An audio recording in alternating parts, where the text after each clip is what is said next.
Welcome, welcome, welcome, welcome. We are back. Back. Alexa, turn on office light. Okay. Does that make a difference? I don't think it does. I don't know. I might have to adjust the white balance on there. Should I adjust? Nah, I'll leave it alone. It's just that light. Anyway, welcome back. Back to the spot. While we are getting ready, set up, and all of that good stuff, make sure you like, subscribe, comment, share. Just do all of that for me real quick. Now, look, let's do something right quick. So, I just got off of the real life relationship growth podcast with my sister from high school in Germany, Mannheim, Germany. That we graduated in 1991. And the topic of the podcast was intimacy. I will put the link down in the description below, and somewhere up here you'll see a card for it. So go ahead and check out that episode. And while you're over there, make sure you like, subscribe, and all that. Tune in because we be talking about some good stuff. But anyway, I got on there a little late in the episode because I had an appointment. When I finished my appointment, I saw that they were still going, so I had to jump in there, did a little overtime. So, but anyway, let's get into the conversation. So there are 11 types of intimacy, and I'm going to put these up on the screen right over here on this side of me. I'm going to run through them right quick. Well, not right quick. Let's go through them and let's talk about them. So you have emotional intimacy, and that is sharing real feelings and dreams without fear of judgment. Now, before we even dive into that, let's just talk about intimacy overall as human beings, right? Let me put this down so I can free my hands. So as human beings, we need intimacy. And anyone who tells you different is being misleading, because that's what we are hardwired for as human beings. Now, there are people who will try to fight that in many ways. It could be from upbringing. It could be from adult trauma. It could be ego. It could be arrogance. It could be a number of things. Bad relationships. I'm not talking about anything like traumatic. I'm just, you may go through periods of relationships and breakups, that you've been through several breakups where your ability to be intimate can be, you know, kind of thrown off. But we definitely have to understand that intimacy is a human need. I challenge you on that. And I challenge you on that because here's the thing. Some people say they got money, they good. They got food, they good. They got a car, they good. They got a roof over their head, they good. But if you are one of those people out there, do me one favor, or you've probably done this already. Sit down in your loneliness. Be naked with yourself. Be vulnerable with yourself. And look at all the things that you have.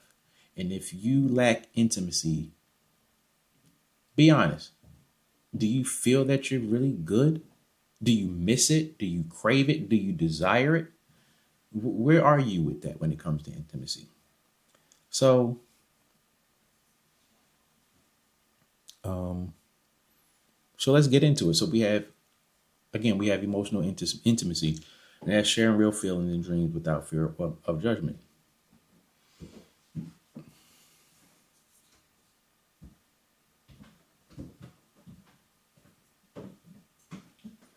I'm gonna run outside real quick.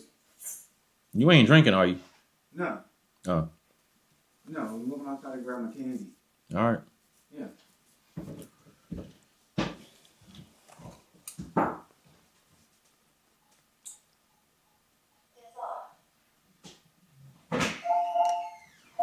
But as I was saying, emotional intimacy is important. And, I definitely want y'all to go tune into real life relationship growth and watch this episode because I wasn't there when they went through all of these. Um, when you look at emotional intimacy, and I'm going to use myself as an example because I can relate to all of these, and I can honestly say that from my upbringing, the way I was brought up, the way I was raised, the environment that I was in, there was not a lot of intimacy. I can promise you that intimacy was lacking in my existence. So let's look at emotional intimacy.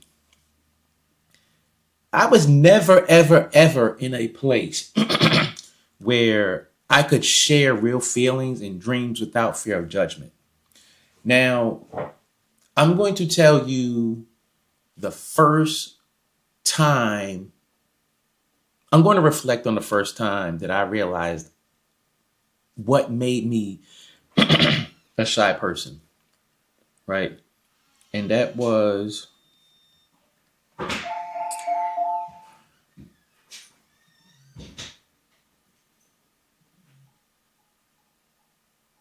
here we go, this.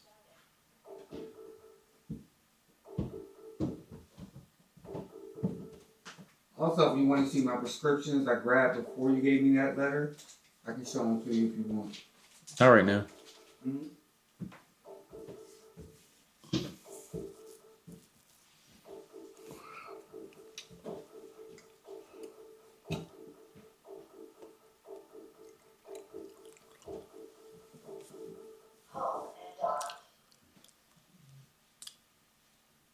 So I believe I was maybe 5 years old, and there's a whole bunch of us kids. They were all dancing, not decided dancing. Everybody laughed at me. I ran and locked myself in the bathroom. Like seriously, just straight up locked myself in the bathroom. And from that point on, um, I always felt judged. And I never got over that in my upbringing. Now, I'll say this. As an adult, adolescent to an adult, I never knew emotional intimacy was a thing because I lumped intimacy all into one big definition, as many of us probably have. So there was that part. Um, and then when I started getting into relationships and dating and all of that, I never knew how to engage in emotional intimacy because when I was coming up, intimacy was a physical thing. It was, holding hands, kissing, sex, that was intimacy.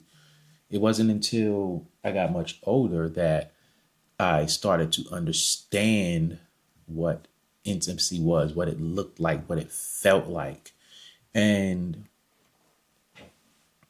it gave me the ability to be honest with myself and be able to take intimacy at first face value you know in dating and relation. And again, I'm not perfect in relationships or anything like that, so just I'm just speaking from experiences.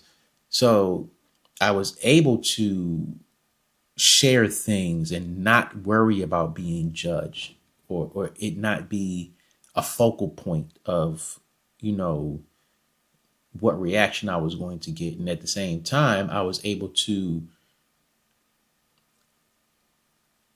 give room for that woman to be uh share feelings and dreams without being judged. And quite honestly, for me, I am always curious about a woman's dreams and feelings because it not only helps me understand them, but it helps me understand how they relate to me and see where our dreams and feelings connect more so.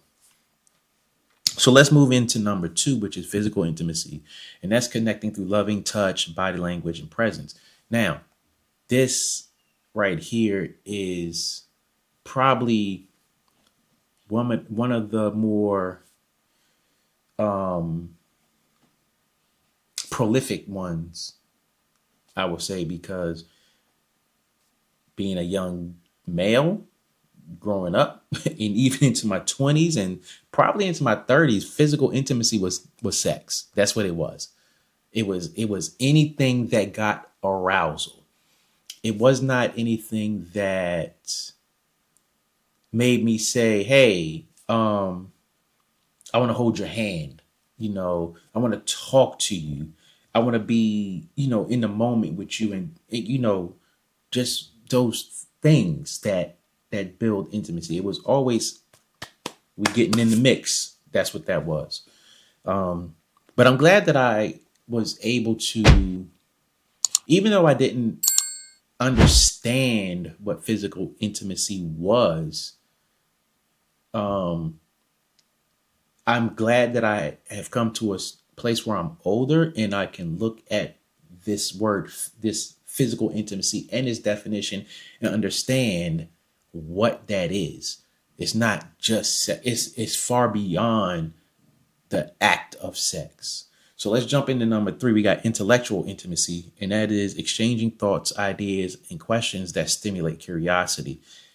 Now, again, this is something that I never, ever, ever heard of, never thought of, and didn't know existed. But the great thing about that is when you're having a conversation, you don't think of this as intellectual intimacy. You don't think of that as intimacy. You just think of that as getting to know someone. And I think it's very compelling. It's very interesting that this is a thing because, when you think I want to understand someone intellectually, you don't lean into intimacy when it comes to that. You just think, oh, this person has a great mind. This person is a thinker. This person is, interesting. You just look at that broad thing, but you never so much bring it down to, hey, that's a form of intimacy. So yeah, that's very different. So number 4, we have spiritual intimacy, and that's connecting through shared values, meaning, and purpose in life. Now, when we was on the podcast and Donna popped this up on the screen, when I saw spiritual intimacy without reading the definition of it, the first thing I thought was religion. That's the first thing I thought. And then I wanted to ask the question to the panel, when y'all see spiritual intimacy, what do you think? What does that say to you? But looking at the definition, it's connecting through shared values, meaning, purpose in life. It does not necessarily have to be religion, because you have spiritual people, religious people, however you want to define that. But when you look at values, what makes this person who they are, their purpose in life, what drives them, what motivates them in life. And when you connect on that level, that is a very deep level. You have to just appreciate that, because all these types of intimacy have their place, but spiritual intimacy, that is kind of deep. It wasn't my pick as one of my top ones, but I think it's very important to have spiritual intimacy and, understand what it is and in its place in your life, where you rank that among the other ones, or you know, not even is it a factor, but where do you place it? Like, where do you place it in your life when it comes to being intimate with someone else? Is it high on your list? Is it the middle? Is it low on your list? Where does that sit with you? And I think, that may have the potential to dictate how you interact in a relationship. So let's move on to number 5. We have experimental intimacy, and that's doing things together that create beautiful memories and emotions. I think, even though that was not my top pick, I think that would be one of my favorites because I like experimenting. I like doing things that are outside of the norm, that spark curiosity, create memories, and definitely build emotions. You know, I'll use an example of experimental intimacy that I did several years back, probably 2015, 2016, around that time I was dating somebody. Um, I was supposed to go hang out with the fellas. That fell through. So I rushed home, made a quick meal, got a couple of drinks. I don't think it was alcohol or anything like that. And I called the young lady that I was dating. I was, hey, what you doing? Things fell through, or come pick you up, whatever, whatever. So picked her up. We drove to Annapolis by the water. Got in the back seat of the Armada. Um, I had it was a 2004 Armada. Pulled the screen down. We watched the movie. We had dinner, and we had our little beverage. It wasn't alcohol, but you know, and that I didn't know that was experimental intimacy. I just thought I was being creative and spontaneous. But it's things like that that really touch you in a way that is real different. Um, and I think that's very important because if you don't have that type of intimacy or that type of interaction with the person that you're married to, dating, or seeking to date, things can go flat. You have to have that. You have to have the variety that vigor in your situation. So number 6, we have nervous system intimacy. That's attuning to subtle body cues, energy, and emotional rhythms. That is another good one because you know being in tune with someone is another important factor. I just can't I can't put it any other way. Knowing what your person needs at that very moment without saying what it is, without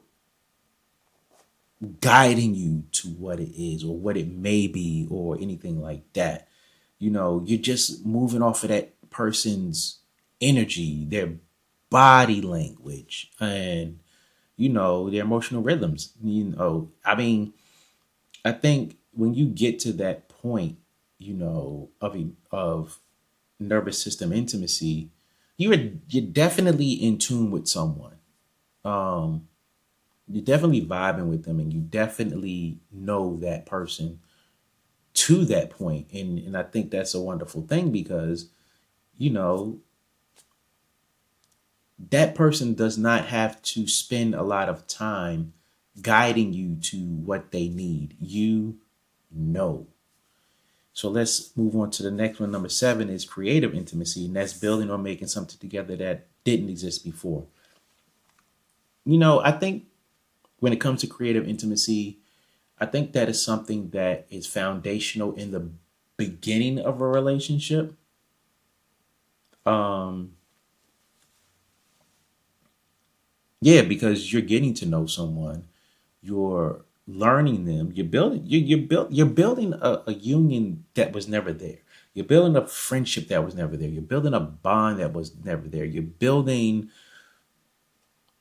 uh, emotional rhythms that were not there. a lot of things that were not there. You're also and if you look at the six before this, you know, you're sharing feelings and without being judged, without the fear of judgment. You're, you know, connecting through love and touch. You know, all of these things were never there before you met this person.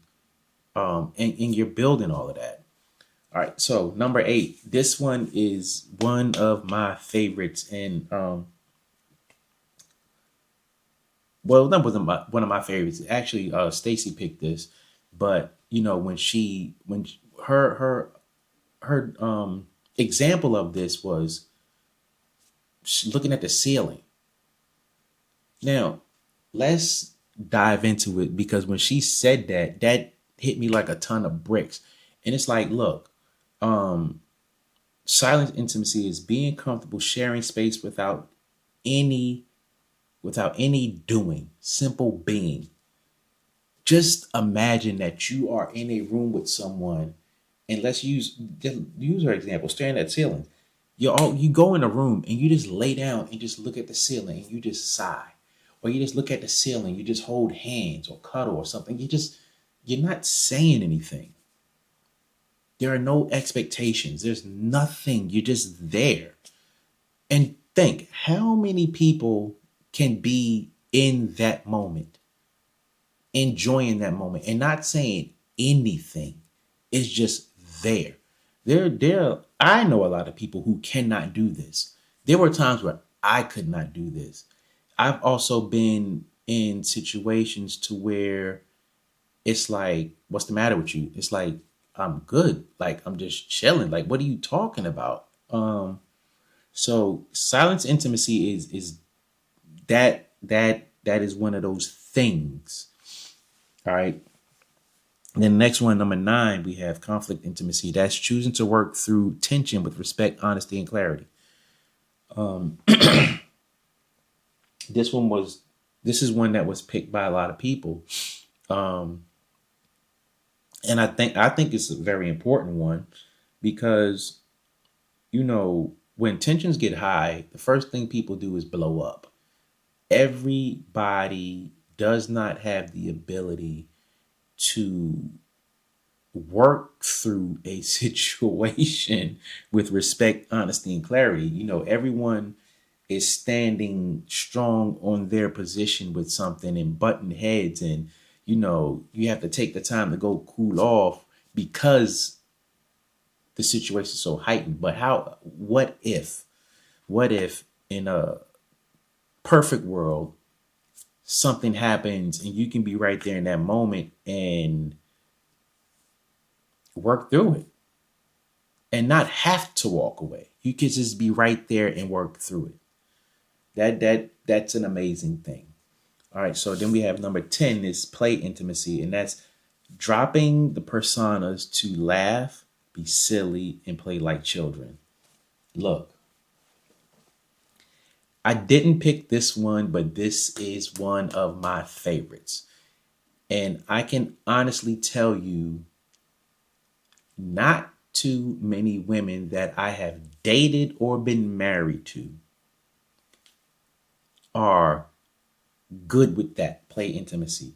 I love to play. Like if we go into it, like most men who go to the store with women, they get frustrated because they're in there forever. You know, women are meticulous when they shop, especially when it's for clothes or whatever, because they got to look at everything. They got to touch it. They got to try it on. They got to compare it. They got to do this. They got to do that. You could be in one store for an hour or 30 minutes to an hour looking at 2 or 3 outfits. Now, me in a situation like that, when I was younger, I used to be like, yo, what are you doing? Like, why are we in this store this long? Let's go. But then I got to the point where it's like, you know what? This is your thing and this is how you do it. I'm going to have my fun with it. It may have been mischievous, or, you know, disingenuous when I was doing it. But at some point, I found it fun, and I did date some females who were okay with it. They just found it funny. They called me silly, and it just eased the tensions in that situation. So play intimacy is very good. But you have to definitely have someone who is open-minded to that and able to function in that, because a lot of people aren't able to function in that. Some people think they reach a certain age and they just have to be straight adult 100% of the time, and you don't have to be. You can lighten up a little bit. All right, so now we go to number 11. This is what was my favorite, and this was witness and intimacy. Honoring who your partner is becoming by supporting their inner journey and growth. The reason why I picked this one is because a lot of people, a lot of people walk around with different traumas, different triggers, different anxieties, different whatever the case may be, different upbringings. And, if that person is serious about their journey and growth, and you can support them and honor that because you understand and you empathize with them, that is a great thing, because that brings intimacy full circle. It brings the bonding full circle. It brings the growth full circle. And I think it makes for a great situation, a great relationship. And, I mean, it's just one of those things, because the thing about it is, people feel unheard, they feel unsupported. And when you feel like that, intimacy kind of struggles a little bit, because you'll have intimacy in certain areas, but if you don't have that intimacy in other areas, you can falter a little bit, to the point where intimacy starts to struggle just overall. But yeah, those were the 11 types of intimacy. I thought they were very interesting. But again, definitely go check out Real Life Relationship Growth for the full video. I'm mad I wasn't there for the whole thing, but when I did get on there, it was a great conversation. So definitely go check that out. Make sure you like and subscribe. Stay tuned for future episodes. Next week is a men's panel, and the title is "Why Do Men Have or Need So Many Corrections?" Something like that. So definitely check it out. Look for that. I'm going to be on there. I should be on there for the whole time. But in the meantime, make sure you like, subscribe, share here, and I will catch y'all in the next video. Peace.